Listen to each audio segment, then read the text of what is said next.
আমার শঙ্করচন্দ্র ইন্ডিয়ান এর বিভিন্ন ওয়ার্ড থেকে আগত সংগ্রামী জনতা সবাইকে জানাই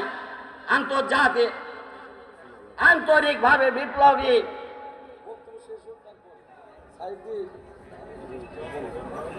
সালাম ও শুভেচ্ছা। সংগ্রামী সভাপতি, সংগ্রামী জনগণ, দীর্ঘদিন পরে এই স্বৈরাচারী শেখ হাসিনা সরকারের পতনের পরে আজ এই উন্মুক্ত মাঠে আপনারা একটা স্বাধীনভাবে এখানে আসতে পেরেছে। এই স্বৈরাচারী শেখ হাসিনা আমাদের কথা বলার অধিকার হরণ করে নিয়েছিল।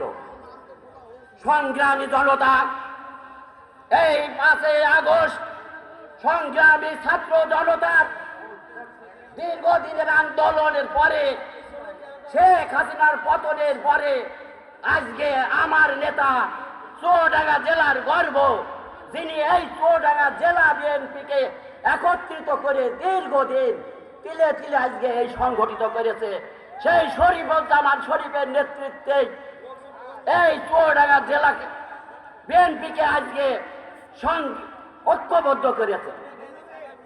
আজকে বিভিন্ন হাইব্রিড নেতা যারা আওয়ামী লীগের ছত্র ছায়ায় এতদিন ঘরে বসেছিল, তারা এসে আজকে বলছে আমরা ধানের শীষের কান্ডারি।